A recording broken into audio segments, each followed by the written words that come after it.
Gracias a Dios por un día más. El título de este mensaje se llama Doble Porción. Espero que lo haya visto en la publicidad que como congregación se envía semana a semana. Y como versículo clave tenemos Segunda de Reyes, capítulo 2, versículos del 9 al 10. ¿Ya? Pero ese fue el versículo que lo leímos desde el principio. Lo vamos a topar en medio del mensaje. Es interesante comprender lo siguiente. Amigos, hermanos, cuando nosotros estamos con hambre, ¿qué es lo que por lo general hacemos?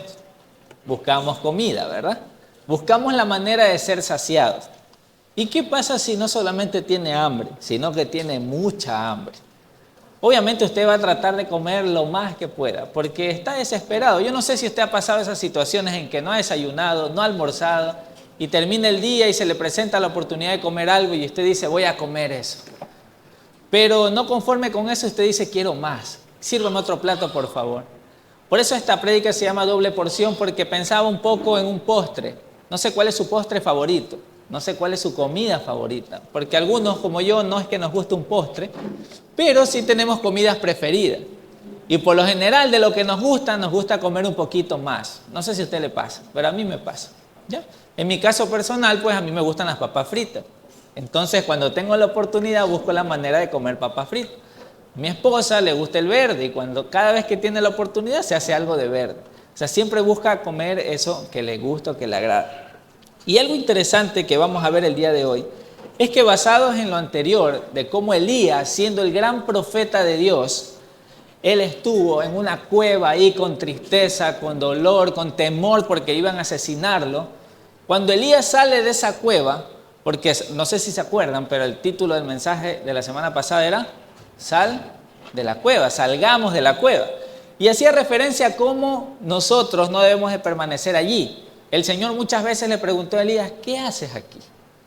¿Qué haces aquí? En otras palabras, aquí no tienes que estar allá haciendo lo que te he mandado a hacer. Y si usted lee las Escrituras, en Segunda de Reyes, capítulo 19, versículos 15 y 16, dice, entonces el Señor le dijo, regresa por el mismo camino. Estas palabras el Señor le dice a Elías, regresa por el mismo camino que viniste y sigue hasta el desierto de Damasco. Cuando llegues allí, unge a Hazael para que sea rey de Aram. Después, unge a Jehú, nieto de Nimsi, para que sea rey de Israel. Y unge a Eliseo, hijo de Safat, de la tierra de Abel Meola, para que tome tu lugar como mi profeta. ¿Ok? ¿Lo encontró en las Escrituras? Eso se encuentra en su Biblia también, en Segunda de Reyes, capítulo 19, versículos de 15 al 16. ¿Por qué quise leer esta porción? Porque cuando Elías salió de la cueva, entonces comenzó a hacer lo que Dios le llamó a hacer. Y Dios le había mandado a que vaya donde estas personas y los unja. En ese entonces el término ungir tenía que ver con separarlo, darle un cargo especial a alguna persona de parte de Dios. Y en este caso Elías fue aquel que Dios lo envió hacia estas personas para designarles algo específico. Como usted leyó, designó reyes y también designó a una persona llamada Eliseo para que tome el lugar de Elías como su profeta. Y esto es muy importante, hermanos, porque recordemos que el reino de Israel, hablando del reino de David o de Salomón, ya estaba dividido. Y había un reino del norte y había un reino del sur. Y en este reino del norte es que se desarrolla esta historia porque Elías y Eliseo estaban allí, en ese ambiente, en el reino del norte. ¿Se acuerdan cuál era la característica del reino del norte? ¿Qué pasaba con los reyes?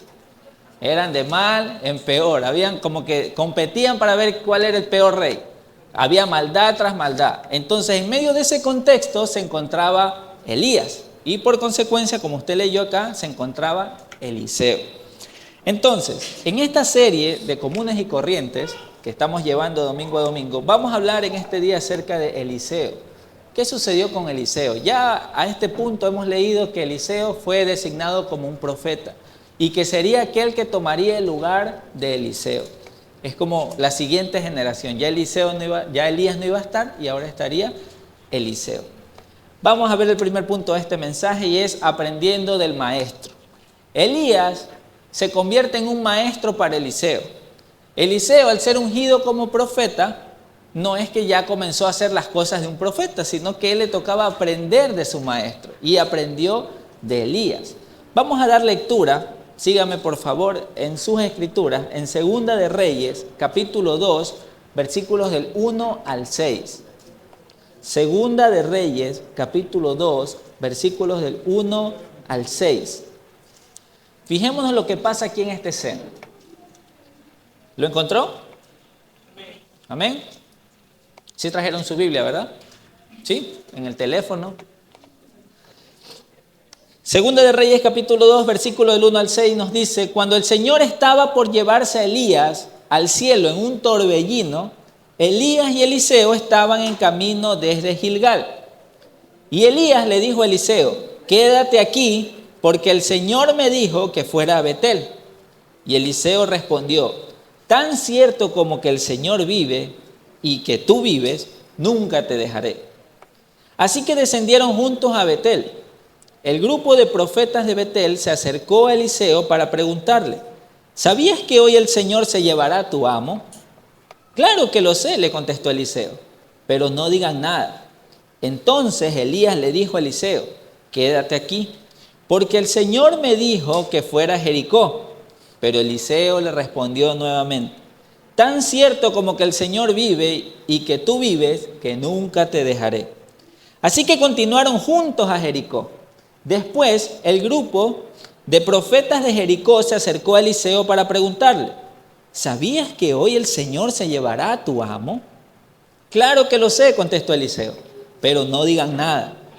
Entonces Elías le dijo a Eliseo: quédate aquí, porque el Señor me dijo que fuera al río Jordán. Pero una vez más, Eliseo respondió: tan cierto como que el Señor vive y que tú vives, nunca te dejaré. Así que siguieron juntos. A ver, hermano, ¿qué está pasando aquí con Eliseo? Está siendo desobediente. Elías está que le dice, están en una región y le dicen: por favor, Eliseo, quédate aquí porque yo tengo que irme para allá. Y Eliseo le dice: no, yo no me voy a quedar aquí solito, yo voy a ir contigo. Y como se utiliza esa expresión vulgarmente, es como que como garrapata se le agarró y se le pegó y se fue a ese lugar. Y ya estando en el nuevo lugar, le dice la misma frase: quédate aquí porque tengo que irme a Jericó. Y él le dice: no, yo no me voy a quedar aquí, yo voy a ir contigo. Y se le pegó a Elías y se fue hacia Jericó. Y ahora al Jordán. ¿Tú vas para allá? Sí, yo también voy, yo no te voy a dejar, no me voy a quedar aquí. ¿Qué sucede con Eliseo acá? Alguien podría decir: pero qué desobediente. ¿Por qué no hizo caso al profeta? Sabemos quién era Elías hasta este punto, ¿no? El gran profeta de Dios, el que había derrotado a los Baales, el que había detenido la lluvia y luego cuando oró volvió a llover. O sea, ¡wow! Pero ¿y qué pasó? ¿Por qué Eliseo no le hace caso? Bueno, muchos eruditos en las escrituras mencionan de que lo que Eliseo estaba haciendo era aprovechar todo el tiempo posible que tenía con su maestro para aprender de él. Porque si ustedes se dan cuenta, habían otros profetas y estos profetas le dijeron: oye, Eliseo, tú sí sabes que hoy ya se va a ir Elías, ya no va a estar más contigo. Y Eliseo le dice: claro que lo sé. Entonces, si ustedes se dan cuenta, Eliseo, la actitud de él no es de rebeldía o de malcriadez en cuanto a que ya te voy a desobedecer y punto, sino que él buscaba la manera de aprovechar lo más que podía en esos tiempos para estar con su maestro y aprender más de él. Yo no sé si usted y yo tenemos esa actitud en nuestro día a día, hablando del caminar del Señor. Dios ha permitido que tengamos personas cercanas que nos enseñen de las Escrituras y muchas veces desaprovechamos el tiempo. Y pareciera como que no, después lo hago, la otra semana, la otra reunión, el otro mes o el otro año, no hay ningún problema. Pero aprendamos de Eliseo, que Eliseo decía: ok, yo sé que él no va a estar más acá, voy a aprovechar estos últimos minutos, estos últimos tiempos para estar con mi maestro y aprender más de él. Esto a mí me llama mucho la atención, porque si ustedes leen las Escrituras se van a dar cuenta que Elías no realiza ningún otro milagro asombroso después de lo que pasó al salir de la cueva, sino que simplemente Elías se dedica a ir a las regiones, y no hay registro de algún otro milagro que sea así asombroso. Pero Eliseo aún así había escuchado el testimonio de lo que Elías había hecho Había escuchado comentarios y estaba al lado de su maestro y se apegaba a él. Quiero que usted en esta mañana recuerde quiénes son las personas o quién es la persona quien ha estado cerca de usted, que le ha querido enseñar de las Escrituras y que usted simplemente no lo ha aprovechado o no se ha dejado. Puede ser que tenga una, dos o tres personas quienes realmente quieren enseñarle más acerca del Señor, pero usted simplemente dice, después. Bueno, Eliseo no fue así. Eliseo dijo, yo voy a quedarme ahí. Tú vas para allá, yo voy para allá. Tú vas para el otro lado, también voy para el otro lado. Quiero aprovechar cada minuto para aprender más. Porque Eliseo sabía que muy pronto Elías se iba a ir y ahora a él le tocaba quedarse solo. Entre comillas, ¿no? Porque la Escritura nos dice que había más profetas. Pero el que había el Señor designado para que sea el sucesor de Elías era Eliseo. No se menciona ninguna otra persona más. Entonces, hermano, quisiera que entendamos que Eliseo, el nombre Eliseo significa Dios es mi salvación. Y desde el nombre ya Eliseo está proclamando un mensaje. Cada vez que las personas mencionaban el nombre de este profeta, estaban reconociendo que realmente Jehová, el Dios de los ejércitos, era el Salvador. ¿Y por qué les menciono esto? Porque era de suma importancia para la época. Recuerden el contexto. Estaban en medio de un reino, el reino del norte, el cual estaba lleno de maldad y de mucha idolatría. Y Eliseo es el profeta escogido por Dios para que sea ahora el sucesor de Elías y lleve el mensaje de salvación al pueblo. Sabemos por la historia que el pueblo no hizo caso, que el pueblo se rebeló, pero indistintamente de eso quiero enfocarme en Eliseo, en cómo nosotros muchas veces nos parecemos a Eliseo y a veces no nos parecemos a Eliseo. En cómo, teniendo a alguien que nos quiere enseñar de las Escrituras, lo rechazamos o le decimos después, o incluso nosotros muchas veces ni en cuenta tomamos a la persona, porque decimos no, quizás el orgullo nos juega en contra y decimos yo me la sé toda o no lo necesito, y muchas veces no reconocemos nuestras debilidades delante del Señor y delante de quienes quieren instruirnos en la palabra del Señor. Mientras más cerca estaba de Elías, más aprendería de él. O sea, Eliseo realmente se le pegó a la pata, como dicen comúnmente, y no se le desprendió, y se le quedó allí para aprender de él. Hermanos queridos, tenemos las Escrituras para que podamos aprender de ellas. Tenemos a Jesucristo como nuestro mayor ejemplo, más allá de una persona que nos quiere enseñar. Es Cristo mismo a través de su palabra, por medio de su Espíritu, quien quiere enseñarnos cómo debemos vivir. Pero nosotros muchas veces no somos como Eliseo, que se le pega más, sino que ponemos excusas y realmente no leemos las Escrituras, no oramos y decimos después. ¿Para qué me voy a congregar un domingo? No, el otro domingo. No, este domingo, el otro domingo. No, ¿para qué voy a reunirme a estudiar las Escrituras? Mejor la otra reunión. Y así, hermanos, fomentamos los unos a los otros una cultura de pereza, vagancia y un desinterés a las Escrituras. Actitudes que Dios no nos ha mandado a tener. ¿Estamos conscientes de eso, hermanos? Amén. Queridos, tan cierto como que el Señor vive y que tú vives, que nunca te dejaré, le decía Eliseo. O sea, yo sé que el Señor vive y tú vives. Mientras tú estés vivo, yo voy a estar cerca tuyo y voy a aprender de ti. Yo no sé si usted ha tenido como ejemplo a alguien a medida que ha pasado su historia de vida. No sé si un maestro, no sé si un profesor, no sé si su papá o su mamá. Pero amigos, hermanos, aprovechen cada minuto con aquellas personas quienes les pueden enseñar algo. Y si ustedes han visto algo que puedan aprender, pídanle que les enseñen, instrúyanse, díganle cómo haces eso, cómo haces lo otro. Nosotros muchas veces para la ciencia o el conocimiento, las artes, entonces sí buscamos maestros o personas que nos instruyen. Pero cuando hablamos de las Escrituras y la palabra del Señor, nos hacemos los locos a veces. Y nos conformamos con leer un versículo quizás a la semana y decir, ya eso es suficiente. Cuando debe ser todo lo contrario. Nuestra vida depende de cuánto estemos conectados a la vida. Nuestra vida depende de cuánto nos estamos llenando del Señor. Por eso es que esta prédica se llama doble porción, porque este profeta llamado Eliseo se le ocurre hacer una petición rara más adelante, que ya lo vamos a ver. Hermanos, Juan capítulo 6, versículos 60 al 63. Dice, al oírlas, muchos de sus discípulos dijeron, dura es esta palabra, ¿quién la puede oír? Sabiendo Jesús en sí mismo que sus discípulos murmuraban esto, les dijo, ¿esto les ofende? Pues qué si vieres al Hijo del Hombre subir donde estaba el primero. El Espíritu es el que da vida, la carne para nada aprovecha. Las palabras que yo he hablado son espíritu y vida.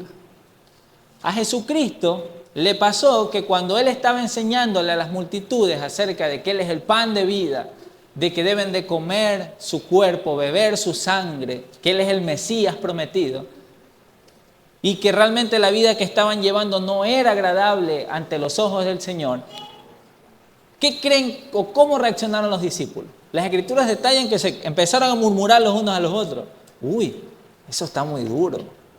Esas palabras tan duras que está diciendo Jesús, pero y no es amor y paz. Y ahora, ¿cómo tomamos las palabras de Jesús? Pues Jesús les dice, ¿esto les ofende? O sea, ¿realmente les ofende? Pues hay una frase que se dice que de verdad, la verdad ofende. ¿Pero por qué la verdad ofende? Porque muchas veces nosotros creemos en las mentiras que están en nuestra mente o que el mundo nos influencia. Cuando la palabra del Señor llega a nuestra vida, nuestra tarea es poder obedecerla. Pero el primer impacto que causa en nosotros es ofendernos, es causarnos un poco de enojo quizás, o ¿en serio Dios está diciendo esto? Y queremos hacer las cosas a nuestra manera. Cuando Dios dice, ama a tu prójimo como a ti mismo, ama a tus enemigos, entonces decimos, chuzo, Señor, ¿realmente será así? No creo. ¿O será que tú pudiste porque tú eres Dios? Pero yo no, para mí es difícil. Hermanos, las Escrituras nos enseñan que las palabras que salen de la boca del Señor, su palabra, las Escrituras, realmente son duras. Sí, pero son palabras que dan vida eterna. Amén. Son palabras que realmente nos llenan y nos sacian. Y de alguna manera Eliseo comprendía que lo mejor que podía hacer no era quedarse en un lugar esperando a ver qué sucedía y cómo Dios lo dirigía, sino que él decía, aquí está Elías, aquí está el profeta, voy a aprender lo más que pueda de él. Voy a estar lo más que pueda cerca de él para comprender cómo es que se hace este oficio que Dios me está encomendando, que era el de ser profeta. Cuando escuchas la palabra de Dios, ¿qué actitud tienes? Si es que la escuchamos también. ¿Qué actitud tienes? ¿Cómo reaccionas? ¿Quieres escuchar más? ¿O simplemente dices, no, ya es suficiente por hoy? Cuanto más querramos aprender de las Escrituras, demuestra lo que hay en nuestro corazón y en qué nos queremos llenar o cómo nos queremos saciar.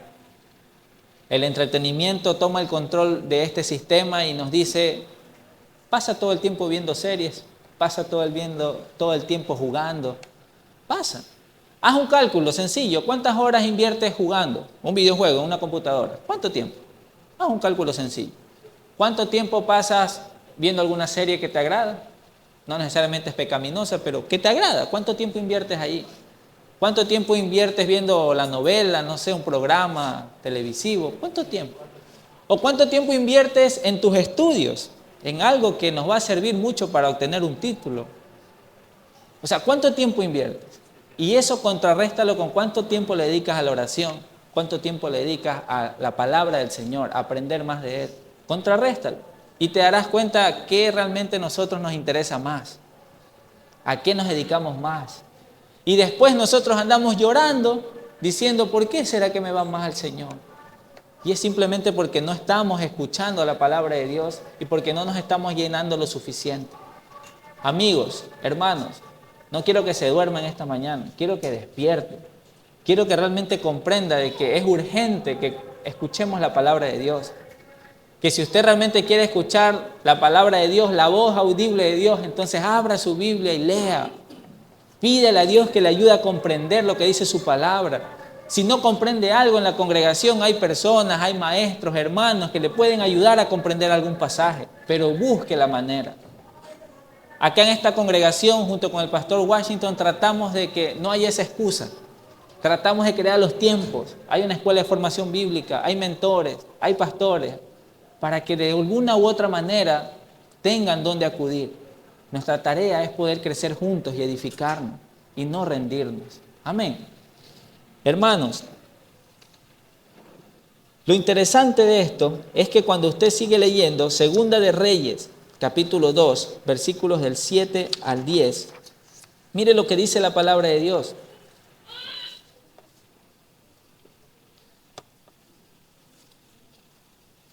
"50 hombres del grupo de profetas también fueron y observaron de lejos cuando Elías y Eliseo se detuvieron junto al río Jordán".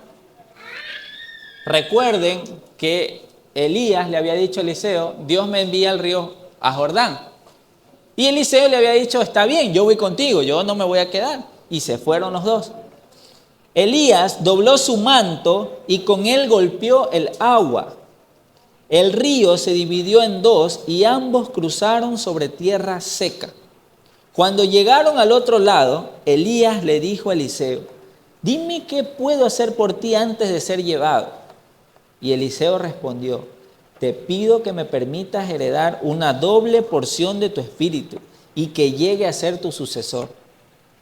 Has pedido algo difícil, respondió Elías. Si me ves en el momento en que se ha llevado de tu lado, recibirás lo que pediste, pero si no me ves, no lo recibirás. ¿Qué es esta petición que está haciendo Elías? ¿Qué es lo que sucede aquí? Primero comprendamos la escena. Están los dos juntos y llegan al río Jordán. Y a Elías se le ocurre hacer algo delante de Eliseo. Dice que se sacó su manto y golpeó las aguas. Y cuando las golpeó, las aguas se separaron y ellos caminaron, atravesaron el río por tierra seca. Cuando llegaron al otro lado, ¿cómo creen que se sentía Eliseo? Si era la primera vez que se registra que él veía algo así. ¡Wow! O sea, este es el poder, o sea, esta es la demostración del poder del profeta de Dios. Yo quiero eso, quiero más, realmente quiero más. No sé si alguna vez a usted le ha pasado eso. Usted puede ver algún hermano, algún amigo que dice, yo no sé cómo amas, para mí es difícil amar, yo quiero eso.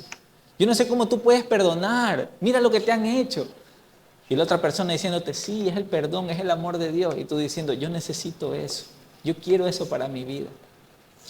Y así pudiese hablar de algunos ejemplos, pero lo que quiero enfocar acá es que Eliseo vio, presenció la demostración del poder de Dios, de un profeta, y él dijo, yo quiero eso, quiero más, incluso quiero el doble. ¿Qué significa una doble porción de espíritu?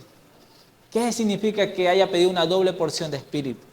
Los teólogos, con respecto a este punto, mencionan incluso el número de milagros que hizo Elías versus Eliseo. Si usted se pone a contar cada uno de los milagros, se registra que 7 milagros hizo Elías y aproximadamente de 13, 14 hizo Eliseo. E incluso si usted es curioso y sigue leyendo la vida de Eliseo, se va a dar cuenta que aún muerto, dice que lanzaron ahí un muerto a sus huesos y cuando el muerto tocó el hueso, resucitó. ¿En serio?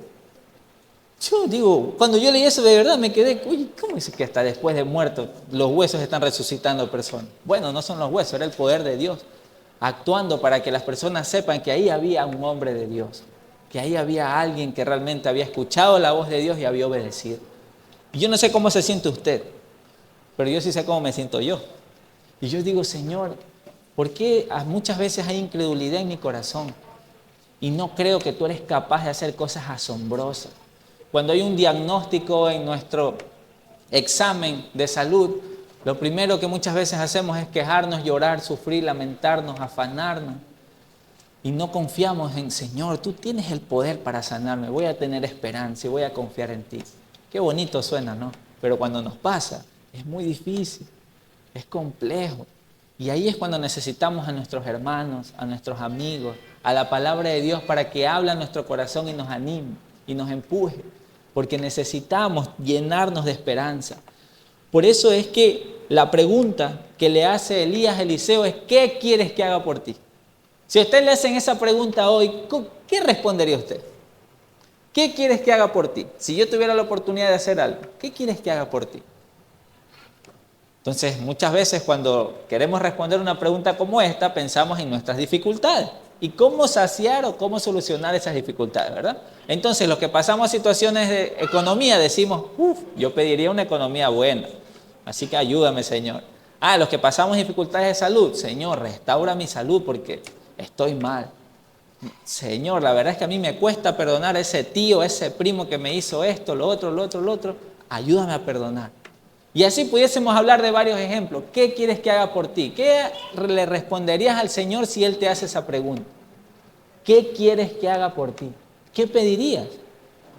Si bien es cierto, Dios no es como el genio de la lámpara maravillosa, de manera ilustrativa, ¿qué le respondería a usted? ¿Qué le pediría? ¿Qué necesita usted el día de hoy? ¿Cuáles son sus necesidades primarias? Si bien es cierto, amamos a nuestras familias, amamos a nuestro prójimo, en la medida de lo posible, dicen algunos. Ahí tratamos de hacer nuestro mayor esfuerzo. Pero, ¿qué le pedirías tú? Bueno, Eliseo pudo haber dicho muchas cosas, pero lo que dijo es de ejemplo para nosotros el día de hoy. Una doble porción de su espíritu. ¿Qué significa doble porción de su espíritu? Que él quería mucho más de lo que Elías ya tenía. Él quería el doble. De hecho, esta frase, doble porción o doble, se utiliza varias veces en las escrituras del Antiguo Testamento para manifestar abundancia. Cuando se hablaba de un doble algo, doble lo otro, es porque era en abundancia. Y acá Eliseo lo que estaba pidiendo es: quiero en abundancia todo eso que estoy viendo de parte tuya, Elías. Concédeme eso, ¿sí? Y Elías no le dijo: yo te lo voy a dar. Elías, ¿qué le dijo? Has pedido algo difícil. Si me ves en el momento en que se ha llevado de tu lado, vas a recibir lo que pedí. O sea, no es que Elías dijo: está bien, yo te lo voy a dar. O te lo voy a enviar cuando tú me veas. No, eso es algo que da Dios. Eso no es algo que daba el profeta, eso es algo que da realmente Dios. Pero Dios estaba viendo el corazón de Eliseo. ¿Qué era lo que pedía? ¿Ustedes se acuerdan cuando hablamos de Salomón? ¿Qué fue lo que pidió Salomón? Sabiduría. Entonces tenemos ejemplos de hombres de Dios comunes y corrientes, con dificultades y con problemas, que más allá de saciar esas dificultades, dijeron: realmente la prioridad es mi vida espiritual, es mi comunión con Dios, es mi intimidad. Entonces, para el reinado que tenía Salomón, él dijo: necesito sabiduría, porque si Dios no me da sabiduría, no voy a poder gobernar este pueblo. Y así mismo, Eliseo le pide a Dios una porción de su espíritu, doble porción. Por eso le decía el ejemplo del cake, de la comida que le gusta. Y es que cuando nosotros comprendemos que necesitamos a Dios, vamos a pedir más de Él. Siempre vamos a estar pidiendo más y más y más. Y cuando usted se dé cuenta que no está pidiendo más de Dios, entonces algo está pasando en su interior. Está empezando a haber frío en su corazón. Y tenga mucho cuidado, porque se va a congelar. Se va a congelar. Se va a enfriar tanto que puede llegar a renegar de Dios y apartarse del Dios vivo. Tenga mucho cuidado, pero pídale a Dios, y aprovechen esta mañana con este tema que estamos hablando. Pídele a Dios que le dé mucha más fe, que quite la incredulidad que hay en su corazón y que le fortalezca para ser un buen hijo de Dios, una buena hija de Dios, un siervo útil, un siervo que le ama, que le adora aún en medio de las dificultades. Hermanos, Juan 14:12, Jesús les dice a sus discípulos: les digo la verdad, todo el que cree en mí hará las mismas obras que yo he hecho y aún mayores, porque voy a estar con el Padre. Yo no sé si usted ha leído este pasaje, lo ha indagado, lo ha investigado, pero eso se encuentra en las Escrituras. La condición para poder ver obras maravillosas de Dios, para poder ver milagros, y no necesariamente estoy hablando de cosas extravagantes y que van a salir en las noticias, sino desde el milagro más básico, sencillo y necesario de que una persona nazca de nuevo. Hermanos queridos, todo eso es producto de la fe. Todo el que cree en mí. ¿Cuánta fe usted tiene en Dios? ¿Realmente usted cree que el mismo Dios de Elías, el mismo Dios de Eliseo, es el mismo Dios que está con usted? ¿Amén o no amén? Dios no cambia, hermanos. Dios es el mismo ayer, hoy y siempre. Y entonces, ¿por qué dudamos hoy de que Dios puede hacer cosas maravillosas así como hizo con Elías y Eliseo? ¿Por qué dudamos? Es que después, no sé, me van a mirar mal si yo creo todo eso. Hermanos, usted le sirve a Dios y Dios es un Dios vivo. Y es el mismo Dios de Elías y es el mismo Dios de Eliseo. Y Él es el mismo que puede hacer esos milagros allá y es el mismo que puede hacer esos milagros acá.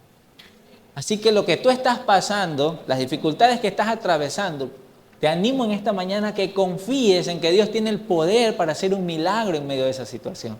Amén. Yo no estoy aquí para motivarlo y hacerle que llore con mis palabras. Yo quiero que usted tenga fe en Dios. Quiero que confíe realmente en el Dios que usted dice creer. En que realmente usted diga, sí, aquí dice que Dios hizo eso, pero eso fue para él. Ah, Dios dice que también hizo eso, pero eso fue para el otro. Eso fue a la mujer, eso fue al ciego, eso fue al cojo. Sí, pero yo soy otra persona. A mí no me hace nada el Señor. Hermano, tenga fe. Porque las Escrituras están para que nosotros creamos en el poder de Dios y que la gloria y la honra se la lleve Cristo. Amén. Por eso Hechos, capítulo 5, versículos del 2 al 16, usted anótelo, lo puede leer en su casa, habla de cómo los apóstoles sí creyeron en el versículo anterior. Llenos del Espíritu Santo, ellos comenzaron a hacer obras, señales, milagros, expulsaron demonios. Fue maravilloso, porque ellos sí creyeron. ¿Y usted? ¿Y yo? ¿Estamos creyendo? ¿De verdad estamos creyendo? Eso respóndaselo al Señor, porque a Él es quien usted dará cuenta. Nuestro día a día debe estar caminando en fe.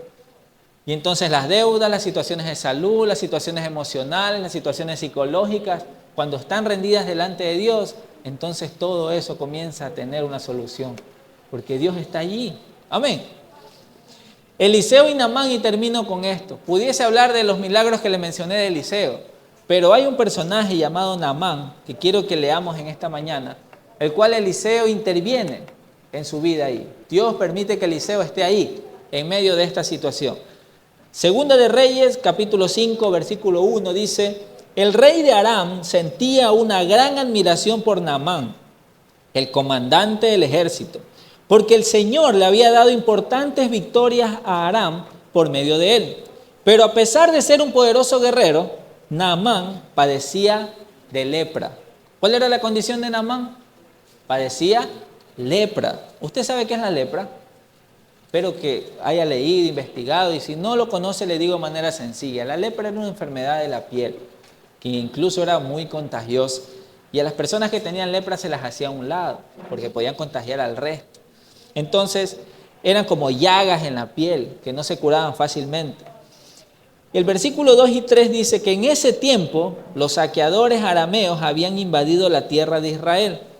Y entre sus cautivos se encontraba una muchacha a quien habían entregado a la esposa de Naamán como criada. Cierto día la muchacha le dijo a su señora: si mi amo, hablando de Naamán, tan solo fuera a ver al profeta de Samaria, él lo sanaría de su lepra. Y en este contexto se está hablando de Eliseo. Ya Eliseo había sido conocido. Y acá esta mujer le dice: yo tengo la solución para eso. Yo sé quién realmente puede ayudarte. Ese es el profeta que está allá en Samaria. No sé si usted ha respondido así alguna vez cuando alguien le viene con dificultad. Yo sé realmente quién puede ayudarte. Su nombre es Jesús. Y realmente Él puede sanarte, sanar tu corazón y aún sanarte en la enfermedad. Él puede hacerlo. Bueno, esta mujer de Israel comentó y le dijo: yo sé quién puede ayudarte. Y su nombre es, bueno, no le dijo el nombre, pero le dijo: yo sé quién es. Es el profeta que se encuentra en Samaria. Así que vaya para allá. ¿Y qué pasó? ¿Qué sucedió? Pues este hombre dice que fue, el versículo 9, con sus caballos y carros de guerra, y esperó frente a la puerta de la casa de Eliseo. Recordemos que Naamán era un comandante del ejército, era una persona de guerra, alguien militar. Dice que fue con todos sus caballos y sus carros, pero Eliseo le mandó a decir a un mensajero: ve y lávate 7 veces en el río Jordán, entonces tu piel quedará restaurada y te sanarás de la lepra. La indicación fue dada y hay que obedecer, hermanos. Naamán va en busca de una solución, recibió un consejo y ese consejo fue: anda y busca al profeta de Samaria. Y el bien mandado va y lo busca al profeta. Y cuando va y lo encuentra, dice que se estaciona fuera de la casa y él esperaba que el profeta salga, pero no salió el profeta. Dice que envió un mensajero y este mensajero le dice: para que tú seas sanado tienes que ir al río Jordán y lavarte 7 veces. ¿Qué creen que hizo Naamán? Quienes saben la historia, a ver. Naamán le dio coraje. Naamán dijo, ¿cómo puede ser posible que ni siquiera me dé la cara este profeta? Me envió un mensajero. Y además, ¿por qué el río Jordán? ¿Por qué no puede ser otro río? ¿Por qué no puede ser el de Damasco? ¿Por qué no puede ser otro? Sino que el río Jordán. Y es que el río Jordán en ese entonces no era un río tan bonito. Entonces, este hombre llamado Naamán dice, bueno, ¿por qué no puede ser de esta otra manera? ¿Por qué no puede ser de esta otra manera? ¿No les parece familiar eso a nuestra vida? Cuando nosotros nos acercamos a Dios por una dificultad y el Señor nos responde de una manera que nosotros decimos, pero Señor, no puede ser de otra manera. No puede ser así, no puede ser asado, ni cocinado. Hermanos, las respuestas de Dios para nuestras vidas son las necesarias y nuestra tarea es obedecer. Nosotros no estamos para cambiar las respuestas de Dios. Nosotros estamos para escuchar la voz de Dios por medio de su palabra y obedecer. Y este hombre ahí entre queja y todo terminó obedeciendo. Y Dios le sanó. Y Dios permitió que él sea sanado de esa lepra. Hermanos, hay una lepra universal. Así se le dice en temas de evangelismo. Y es el pecado. Hermanos, eso es una enfermedad que nos consume y nos lleva a la muerte.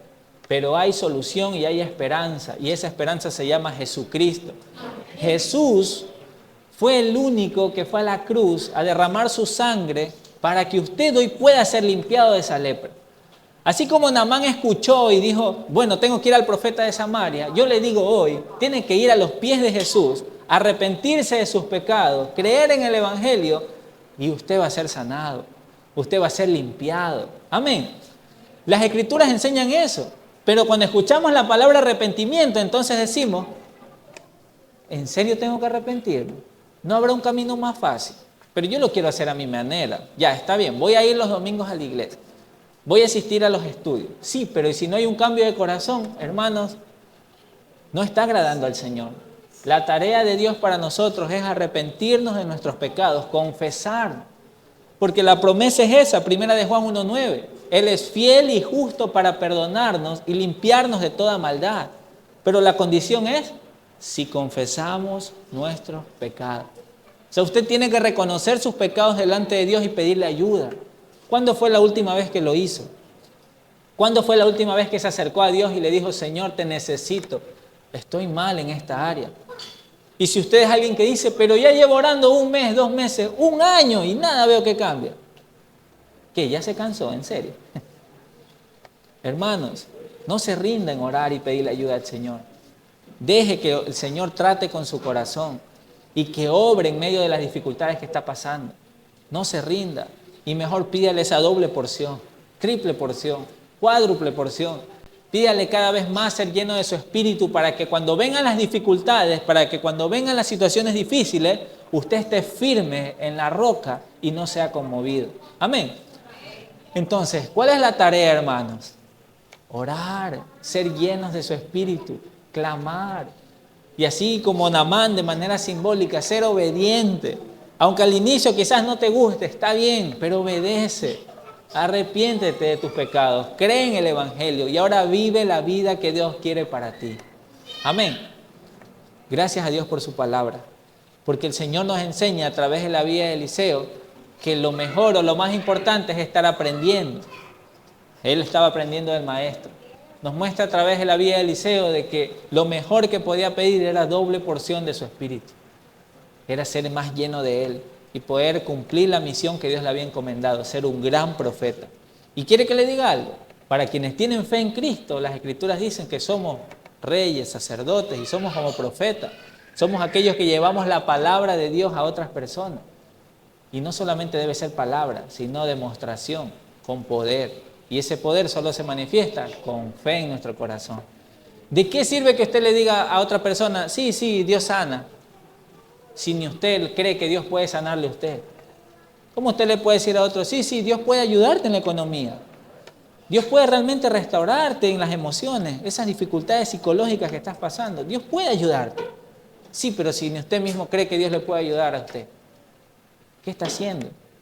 Pidámosle a Dios tener fe, crecer y pedir esa doble porción. Amén.